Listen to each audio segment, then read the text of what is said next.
You wake up, same alarm, same routine, same problems waiting for you like old friends you never invited over. And somewhere deep inside, you're waiting. Waiting for something to change. Waiting for someone to notice. Waiting for the universe to finally pay you back for all the suffering you've endured. Let me tell you something that'll hurt at first, but will set you free. No one is coming to save you. Not your boss, not your partner, not God, not the universe, no one. And that's not the tragedy, that's the key. Look, there's this concept in psychology called the rescuer fantasy. It's what keeps millions of people trapped in what feels like an endless loop. Groundhog Day, but without Bill Murray's eventual enlightenment. You go through the motions: work, home, problems, sleep. Work, home, problems, sleep. The same arguments, the same frustrations, the same feeling of being stuck in quicksand. You're waiting for a promotion that'll validate you, an apology that'll heal you, the perfect moment that'll unlock everything, a sign from above that says now is your time. But here's what psychotherapist Nathaniel Branden discovered, the guy who literally wrote the book on self-esteem. He said something that most people don't want to hear. No one is coming. That expectation, that belief that someone, somewhere, somehow will rescue you, that's not hope. That's the primary strategy of emotional infancy. Think about that for a second. The illusion is elegant in its simplicity. You believe the solution exists outside of you. Someone should recognize your worth. Someone should understand your pain. Life should become fair. The world owes you something for everything you've been through. So you sit on the shore, watching the horizon, waiting for your ship to come in, not realizing you are the ship. You're both the vessel and the captain, but you've been sitting in the harbor your entire life, waiting for someone to give you permission to sail. Now here's where this gets really interesting. Waiting isn't passive. That's the lie we tell ourselves. I'm just waiting. I'm not doing anything wrong. But waiting is exhausting. It's some of the hardest work you'll ever do. Your brain doesn't rest when you're waiting. It's running overtime, 24/7, playing out scenarios, rehearsing conversations that'll never happen, maintaining resentment like it's a garden that needs constant care, feeding hope like it's a pet that demands attention. It's like having malware on your computer. You know that spinning wheel? The one that tells you something's loading but nothing ever loads? That's what waiting does to your mind. It's a virus that consumes 90% of your processing power. You haven't actually done anything all day, but you're exhausted by evening. Where did the energy go? It went into servicing hope, into maintaining the fantasy, into keeping the vigil. You're running a full-time operation dedicated to the belief that external salvation is coming. And it's draining you dry. Let me paint you a picture. There's a man. Let's call him Michael. Michael's been at the same company for 8 years. He's good at what he does, really good. But he's been passed over for promotion 3 times now. Each time, they gave it to someone else. Someone with less experience, less dedication. Michael's angry. Rightfully so, you might think. But here's what he does with that anger. He holds on to it, nurtures it, uses it as evidence that the world is broken, that the system is rigged, that someone eventually will see the injustice and make it right. He waits for his boss to recognize his value, waits for corporate to audit the department, waits for karma to catch up with the guy who got his promotion. 5 more years pass. Michael's still waiting, still angry, still stuck. The resentment has become his identity.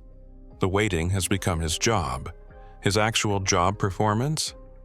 It's declined, because you can't give your best when 90% of your mental resources are tied up in running the I've been wronged program. This is the hidden cost of waiting. the opportunity cost no one talks about. Every moment you spend waiting for someone to apologize is a moment you could spend forgiving them for your own peace.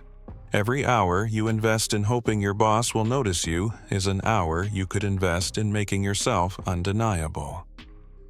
Every day you wait for the perfect circumstances is a day you could spend creating better circumstances.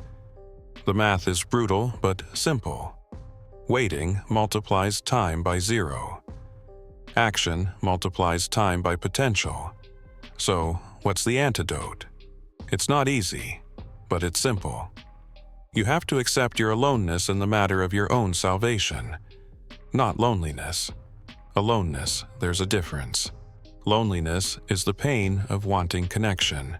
Aloneness is the power of self-sufficiency. No one owes you happiness. No one owes you success.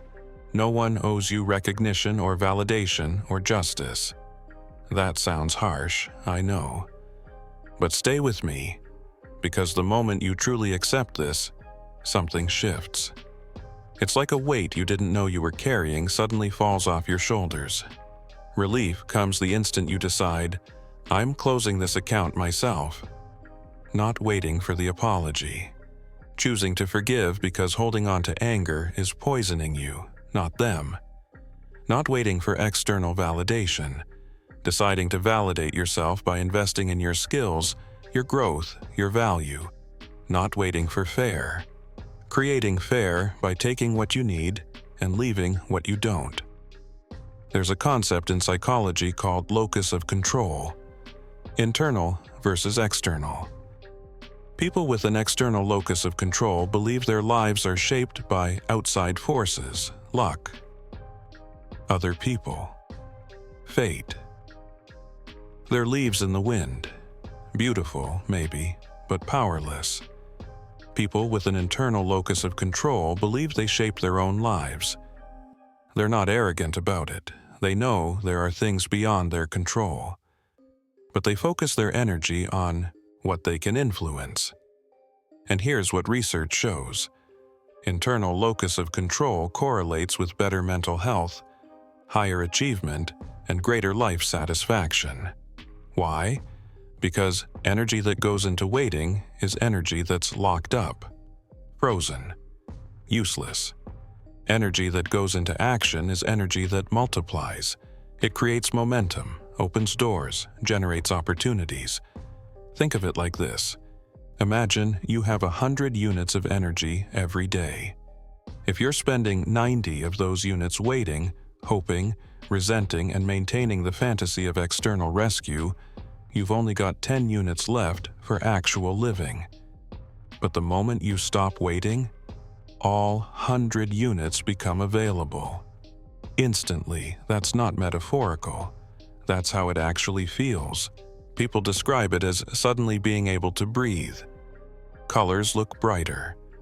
Problems that seemed impossible suddenly have obvious solutions. Because the fog lifts, the malware shuts down, the processing power returns. Here's the pattern. The victim is the person who waits, who believes the world owes them a debt, who keeps a ledger of wrongs and waits for cosmic accounting to balance the books. The author of their life is the person who takes what they need, not violently, not selfishly, but decisively. They don't wait for permission. They don't wait for perfect conditions. They don't wait for someone to hand them their dreams. They go get it. You want respect? Command it through competence. You want love? Offer it unconditionally and walk away from those who can't reciprocate. You want success? Define it for yourself and pursue it relentlessly. Stop waiting for the world to change. Change what you can change. Accept what you can't. And develop the wisdom to know the difference. That's not just a nice saying. That's a survival strategy. Because here's the truth they don't teach you. Freedom doesn't come from getting what you waited for. Freedom comes from losing the last shred of hope that someone else will provide it. That sounds dark, but it's the opposite. It's liberation. The prison isn't your circumstances. The prison is the belief that you need someone else to unlock the door. The door's been open the whole time. You just couldn't see it because you were facing the wrong direction. Staring at the wall, waiting for someone to come knock. Turn around, walk out. The world's been waiting for you to stop waiting for it. Michael, he eventually left that company, started his own consulting firm, took his skills and his experience, and stopped waiting for someone to value them. Within 2 years, he was making more than his old boss. Not because karma finally caught up, but because he stopped investing his energy in hope and started investing it in action. That's what happens when you stop waiting. The energy returns.